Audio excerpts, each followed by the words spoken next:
Hi everyone, it's Deb Stevenson here with mosaic artist Jim Bachor. Jim, thanks for being with us this month. Of course, Deb, my pleasure. Our pleasure to have you. But I'd like to correct you right off the top with the whole, I really try to avoid the word mosaic. I like to stick with just like a generic artist term. Oh, and why is that? Mosaics carry a lot of baggage. I think when people think mosaic, they think their aunt breaking plates and gluing them on a piece of cardboard or something like that. So it's a lot of, anytime I say that's what I do, I'm sure that's what people are thinking, and it's not. I mean, the core of what I do certainly is mosaics, but I'm trying to drag the art form kicking and screaming into the 21st century. I like that. And I have to say, the stuff I've seen in years, I've seen 0 broken plates. Yeah. People do go, Jim, I've got a box full of chipped plates if you're interested. And I'm like, thanks, but... Do they really? Yeah, it's nice, because you want to be nice. That is cute. People are being nice, but I've got my thought process, and that's not my shtick. So, tell me, how did you become an artist? Was that your dream your whole life, or? Well, I mean, back in high school, my art instructor encouraged me. Clearly, I apparently had some talent, and he encouraged that and whatnot. But I come from a big Catholic family in Detroit, and everyone worked for automobile companies, and you become engineers and go to Michigan or Michigan State, get an engineering degree, and work at General Motors for 30 years. And so, anyway, a long story short, I actually did pursue an engineering degree for a couple years at Michigan State. Mm-hmm. It wasn't what I wanted to do. I loved doing art. And it got to a point where, given that what you do, especially in this country, kind of defines who you are, mm-hmm. I'm like, I don't know if I want to be an engineer for 30 years. I love doing this art thing. And so I ended up switching to the Center for Creative Studies in Detroit and pursued a degree in graphic design. So I thought maybe you were going to say you went to designing, drawing cars. Yeah, well, it's funny, that was an option. Where I went to school, there was certainly an automobile, actually what my school is known for is actually automobile design. Oh. But that didn't interest me. Yeah. And so then did you think you were going to do drawing, painting? Did you think you'd go to mosaic, or where did that come into your life? Lord, no. Yeah, no. The longer I was there, I realized what my forte was graphic design. I can hold my own in graphic design, and so that's what I got my degree in, and ultimately got a job actually before I graduated from school in Chicago, and so I moved here, and I've been here ever since. But I was in trying to keep this short story, but I was in ad biz as a designer for over 20 years. Oh, wow. And then I like to say, whether it's true or not, I'm not sure, but I kind of aged myself out. It's a kind of a young person's biz. Mm-hmm. And if you're not, in my opinion, if you're not in upper management, and if you're older, you're in upper management or you're kind of gone. And so I think you get to be too expensive to keep on board when they can hire in a couple of younger people at your salary, and replace you. So I was laid off in 2011, and so there was just a slow transition. I'd freelance for a bit, and then actually my wife's job started to kind of take off a little bit. So the money I was bringing in wasn't quite as critical, and I could kind of focus on this art thing. How lucky is that? But in terms of the mosaic, it wasn't on my radar at all, but it really kind of all came back to a trip to Europe that I took in I guess it was the late 1990s. And a friend of mine had been transferred to Paris, France, and said, "You got to come over here. You can stay with us. It'd be cheap and whatever, and check it out." And I had some vacation time. Wasn't really interested in going. It just didn't interest me. And but I'm like, what the hell? And so did this kind of Paris, London, Rome thing for 2 weeks, and that trip changed the course of my life. It just opened up so many doors in a somewhat embarrassing way, because I was in my early 30s, and so I wasn't like a kid, but it was just, it just showed me how naive I was to the world, different people's views on things, and then what really sparked my imagination was how old everything is over there. So in the States, you have to make an effort to find something that's 200 or 300 years old. Right. But over there, you trip over things that are 1,000 years old. You can sit in a seat in a theater, maybe that even has like the senator's name still carved in the bottom of it, from 2,000 years ago. And that kind of stuff blows me away to this day. Right. Can't get enough. Right. And so, have you been back? Many times. Good. So that first trip to tie into the art thing was taking a day trip to Pompeii, and there was a tour guide there, and I'll never forget this because it truly that day changed how I thought about things. But there was a tour guide there at Pompeii, and he pointed out a mosaic, and he said, glass and marble don't fade. So this piece of art looks essentially the way the artist intended 2,000 years ago. Wow.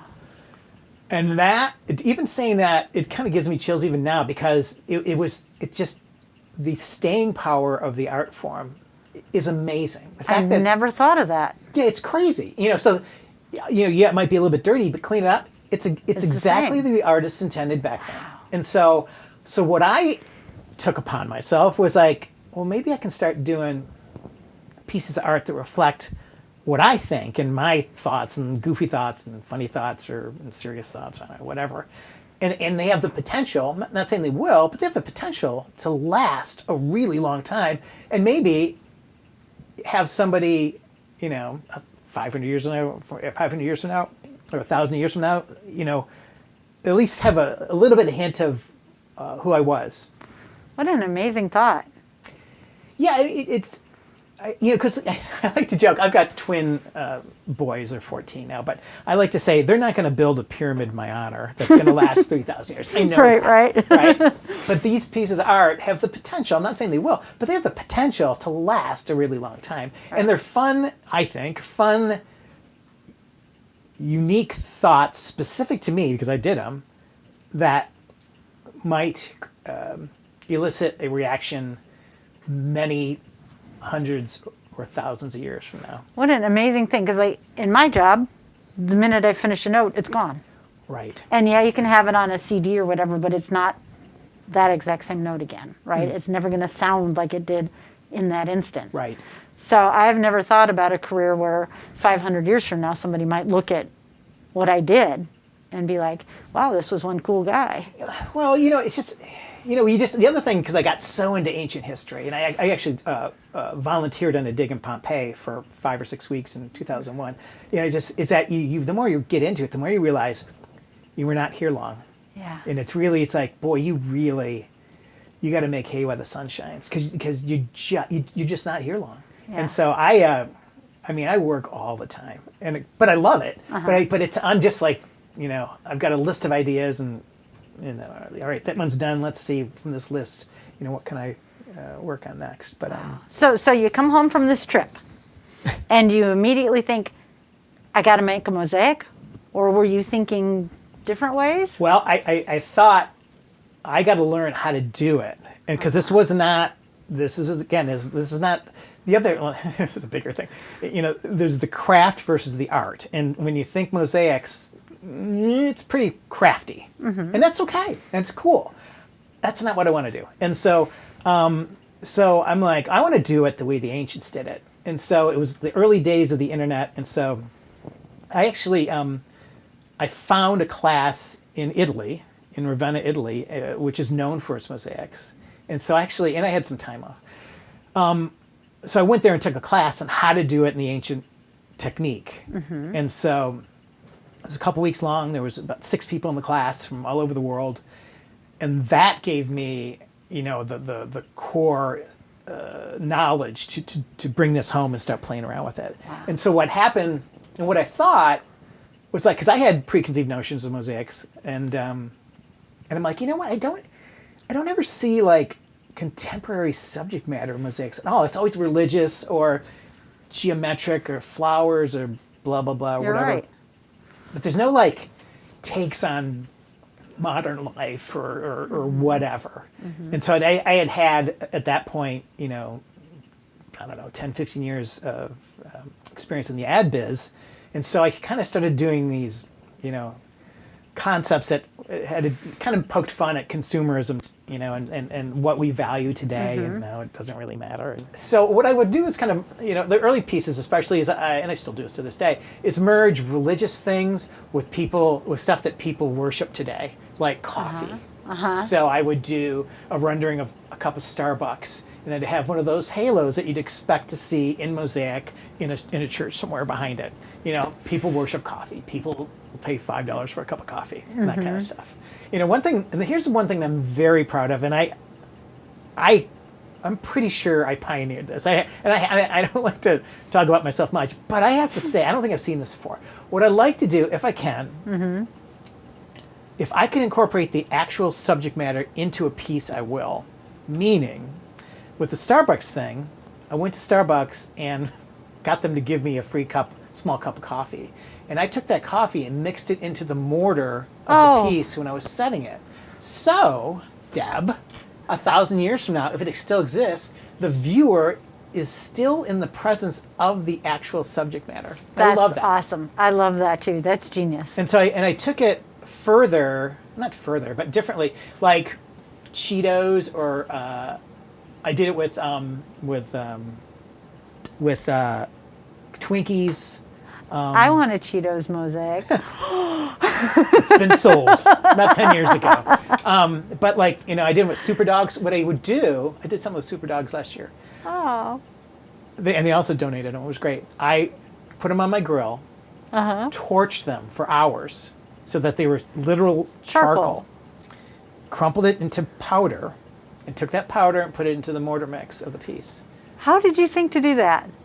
I think it just had to do with again the durability and the longevity, and maybe in thinking ahead with the what ifs.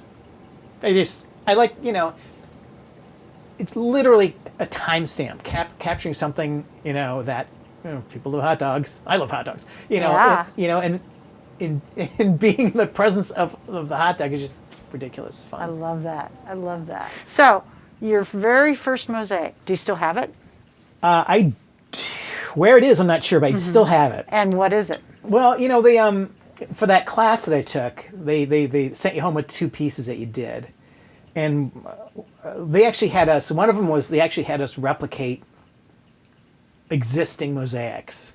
So Ravenna has these, I think, from 4th century AD mosaics, a lot of them, and so we could pick details of these mosaics from around town, and so you'd work in a detail to kind of get in the mindset of how this artist way back when solved these visual problems. So that was one of them, and the other one was it's so weird, but it was a personal logo, because my background as a designer, I did a lot of brand identity stuff, and this happened to be my personal logo at the time.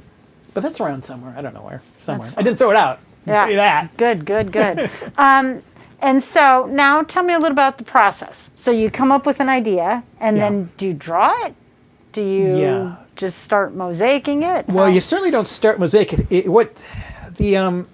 The beauty of the technique that I use, and there's a bunch of different techniques, but the beauty of the technique I use is that you can work on it indefinitely. It's a sheet of modeling clay that doesn't dry.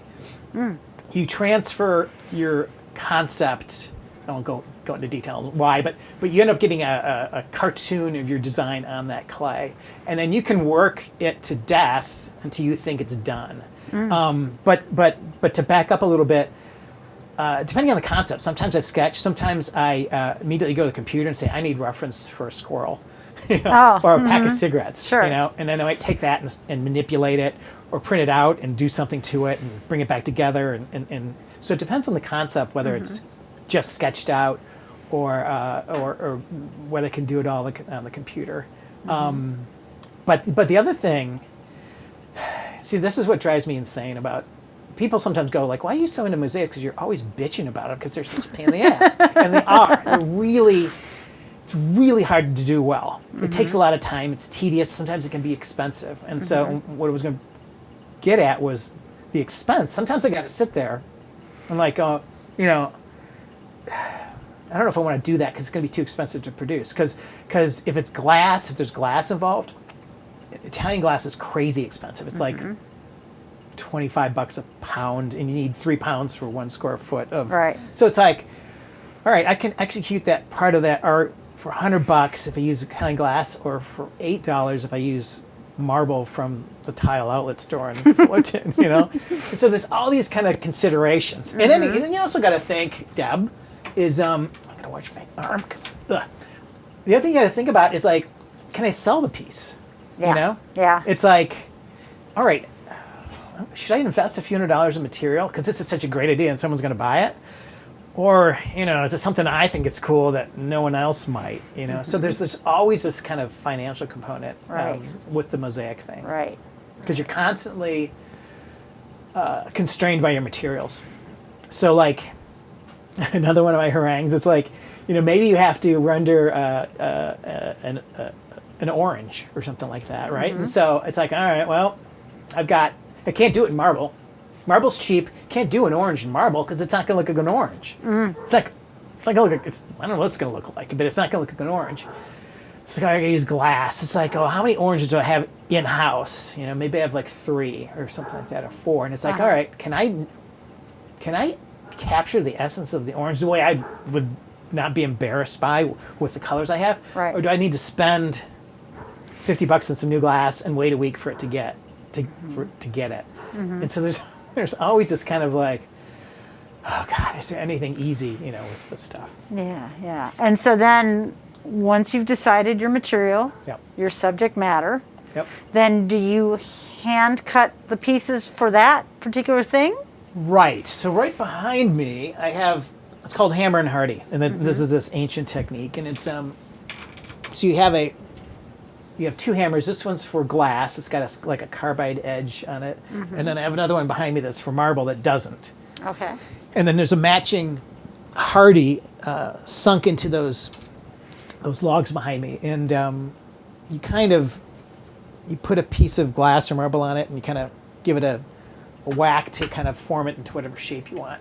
So say it was, say I'm rendering, I don't know, a pack of cigarettes, and so I've got it outlined here on a bed of clay, and it's like, then I'll have trays and trays of this glass behind me. Like, I need all the reds that I could possibly use in this thing, and I'll take that, and I need a piece about this size, and tink, tink, tink, and then just sink it kind of gently into the clay, because there's a little bit of tack there, you know, into the clay. And so I'll work on it, like I said, I can work on it indefinitely until I think it's ready to go. And to backtrack a little bit, this might be boring, but I'll have to say it anyway. The way I learned in Italy is that it wasn't modeling clay, but there was this kind of lime putty paste that you had to make. Which another pain in the ass. So this is it. You go to like a Menards or something like that and get lime putty, which is what you use in your gardens for acidity. Oh, okay. And it's also what I guess the mob uses to like have bodies decompose quicker. Okay. And even in wartime. I learned something. Yeah, there you go. If you're FYI. There you go. And even in wartime, I guess, like, you know, they did for the dead, they put lime, powdered lime. Yeah. So it's a bit caustic. So the way I was taught in Italy is that, so you make this paste with this hydrated lime, and that's what your tacky base is. But the problem is, you can use it for X number of hours, and then you spritz it with water and cover it with saran to keep the moisture on it. So you had to keep it moist. Busy. Yeah. And so that not only was it acidic, it would hold its tackiness for, I don't know, a month or something, and then it would start to disintegrate. So it was a pain in the ass to use. Yeah. Authentic. But then this Italian guy turned me on to modeling clay, and my life has changed. Excellent. And so, is the grout the same whether you're using tile or glass? Yes, it's the same. Yeah. It's a recipe, real simple recipe of sand, hydrated lime again, and Portland cement. Oh, so you make your own grout. Yeah. Yep. And Interesting. so So that's a universal thing. And the interesting thing, I always thought this was cheating, but luckily the ancients did it too. When the piece is done, I'm skipping a whole bunch of parts, but when the piece is done, the concrete's set, and you can't make any changes, it's rock solid. You go in, I have examples of this, pictures of before and after, but you go in with watercolor washes and you stain the grout, you stain that mortar. And what that does, it makes night and day kind of differences. Is that you can't get too fine because you're dyeing concrete and it's just bleeding, the water's just bleeding everywhere. But what it does is, like, if you were like doing a mosaic of a red ball, it would look one way if you didn't do anything, but if you did a red wash over just that red ball and stain that grout, it tightens up that shape beautifully. Interesting. So whether it's an apple or a person's face or whatever, a pack of cigarettes, it defines shapes better, and it makes a world of difference. Interesting. Kind of similar when they do stained glass windows. When they solder it, everything's silver and shiny. Okay. And then they go back and patina it black. Oh, do they? And Okay. suddenly the colors pop. And Yeah. the shapes seem almost three-dimensional. And Okay. it just, you look at it before they do that and it looks beautiful. And then they do that and you're just like, it's like the icing on the cake. So it sounds like that's kind of what that does for mosaic as well. Yeah, because you could see the stuff between the stained glass. It's functioning as grout, right? Exactly. Yeah. And actually, at least with what I do, the pieces look better before they're set because everything gets grayed out with the grout. It just is how it is. And so I'll post some stuff on my Instagram where it's like, all right, next step is I'm gonna this is gonna be set in its permanent mortar bed. But it does lose some of its vibrancy just because it doesn't have that gray between the pieces. But Interesting. whatever. Interesting. So a couple minutes ago, you brought up the whole pothole thing. Yeah. So tell us about that, how you thought of it, how it came to be, how people find you and want you to do it. Yeah, that's a crazy. You never know where life's going to lead you. No, you don't. Do you? And so what as I think I touched the base earlier, there's this fascination with the durability of the art form. Just amazing. It's just amazing. I love it. I fall in love with concrete because it's so powerful. But anyway, so what happened was back in 2013, it was a particularly bad pothole season, certainly in our neighborhood, not our street in particular. And there was this pothole in front of our house that kind of refused to stay fixed. So I think that applies to a lot of the pothole thing. Is that the crews go around, put some asphalt in it, it lasts for 6 months or whatever, and pops out or disintegrates or whatever. And so this one just like, good God, it was like it came back again. And so I'm like, why don't I merge this passion for this art form, this crazy durable art form that I have, with this apparently unsolvable problem outside of our house. And so what I did is I tapped a little bit, like as I mentioned earlier, I have a lot of experience with brand identity in my professional life, whatever you want to call it. So what I ended up doing was a kind of like a Chicago branded pothole, and really straightforward. It just says, it's black and white, it says pothole in it, and then it has like, the kind of iconic Chicago flag graphic top and bottom. And so I made a piece of art specifically for that pothole sort of outside of our house. Then, it was really, you just don't, a couple of things, I'm like, I'm too old to be getting arrested. I got kids, married, you can't. And so I didn't know like how smart this was, It's like, And were the neighbors looking at you like you were just crazy? this is the thing that's fascinating about it. It's like, I did it at night because I didn't want to draw attention. Well, I didn't think that was going to draw attention to because I'm doing it at night, And so, but that raises another thing because then you feel like you're doing something illegal, right. Sneaking around. Right. But I did it at night, and I actually had my next door neighbor at the time, Ray, who was, I don't know, probably 87 at that point. He was my lookout. In case, I love that. And so he's like, all right, looks like I. And so I installed that first one. And I learned, it didn't turn out so great. But you learn lessons about protecting it and whatever, temperatures and all that kind of stuff. But my bigger concern was I had just landed a big commission with the CTA. I got to do the Thorndale Red Line stop, which was a big deal. It was a big competition, and huge in terms of my possible mosaic future or whatever. Mm-hmm. And so that was great. But what I was worried about is maybe getting in trouble and having them somehow pull the project, you know, because I was doing something illegal or whatever. So I just didn't admit to doing this thing. Mm-hmm. And I did another one, didn't say anything. And what happened was a friend of mine knew what I was doing, and he started, without my consent, started calling around and sending emails to newspapers and whatever. So, do you know what this guy's doing on the northwest side of Chicago? Mm-hmm. And what happened is Fox News Chicago got a hold of me and said, we'd love to document one of your installs. And it was funny because I was such a hypocrite because I turned on a dime as soon as it's like, okay, sure, yeah, it's me, it's Bachor, you know. Yes. And so they ended up, and that was another crazy one. It was January of 2014 in 14-degree weather. It's way too cold. I've since learned, but 7 o'clock in the morning, installing a piece of pottle art. Wow. It goes on from there. Wow. And so, how many states? Probably about 10 states. In a couple of countries. I've done half dozen in Finland and one in Italy.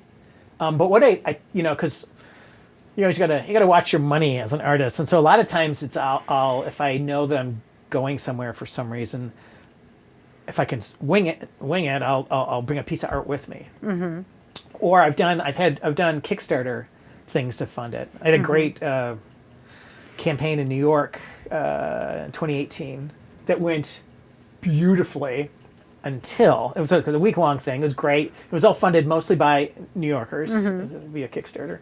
Got some press. I was there about 8-9 days or something like that. The longer I was there, I started to get inquiries, emails, and calls about what are you up to, kind of thing. And I did an interview with the New York Post, which I thought was awesome. And it was actually totally awesome. One of her questions was, where are these installs located? And that's what I told her. And it's never, ever been an issue. And it wasn't, her motive was not negative. She was just curious. And so part of her article listed where these things were. And part of her reporting was contacting the Department of Transportation for an opinion. Oh. And they said, we don't like them. They're a distraction. As soon as we find them, we're pulling them out. Oh, no. And so, but I wasn't sure if that was bluster or not. Uh-huh. But as I was in the airport on my way back, I started getting emails from people going, I can't find this particular, where is it again? And I'm like, it's right on, the corner of da-da-da-da-da. I'm here. And I'm like, no, it's pretty sure it's there, but they had started to pull them out. Oh, what a heartbreak. Yeah. But it made for a great story. Yeah. Whatever. Oh.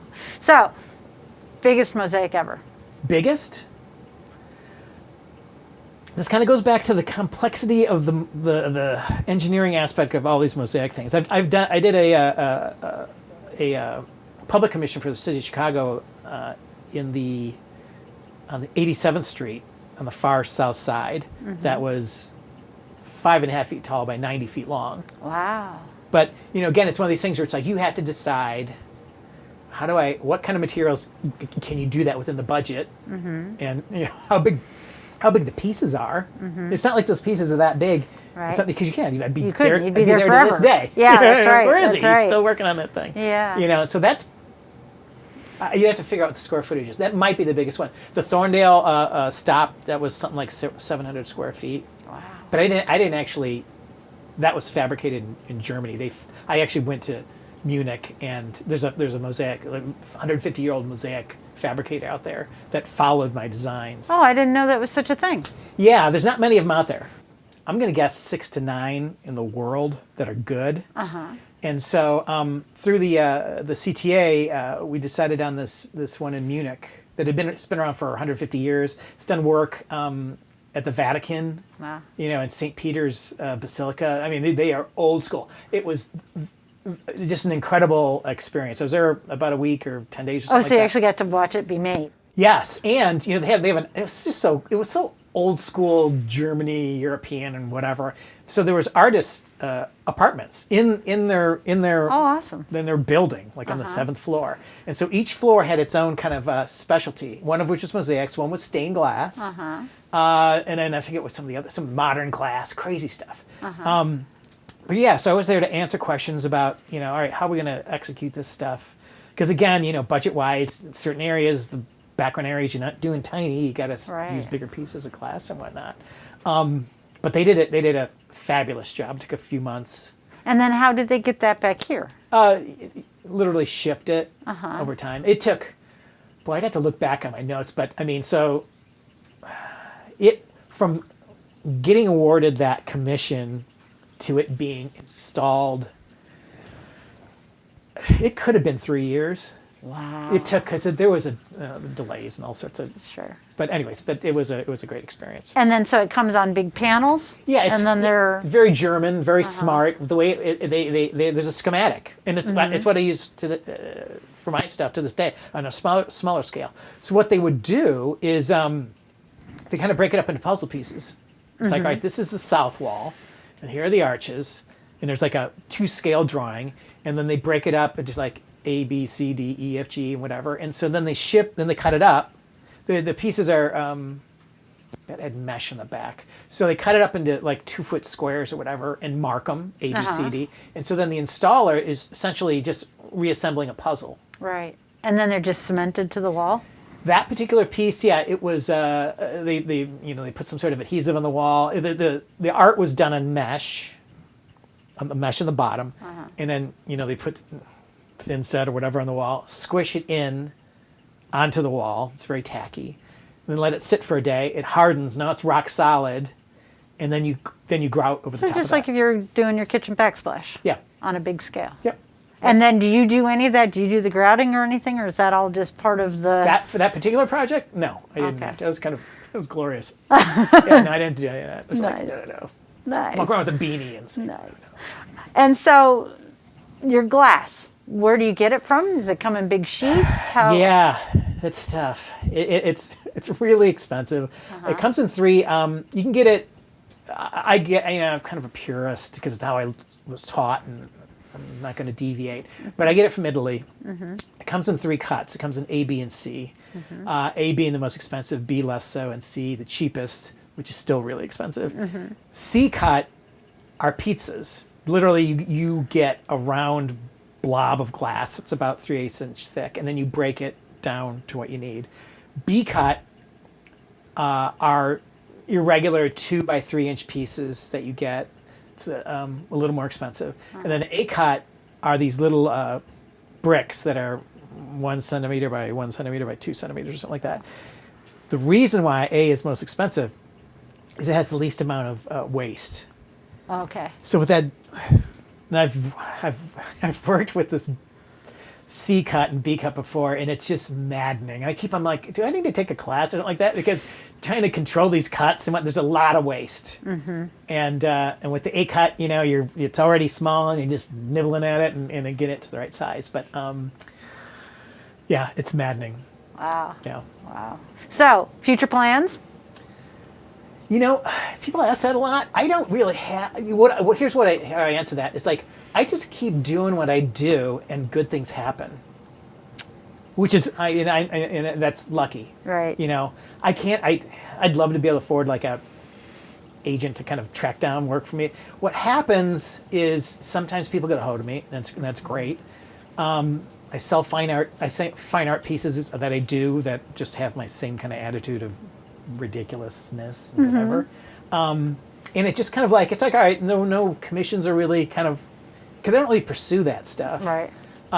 It's like, well, nobody's asked me to do anything. I think I'll do some fine art pieces and hopefully they'll sell. And then I'll do that for a bit, and then maybe somebody will say, hey, can you do this? And we'll go back and forth.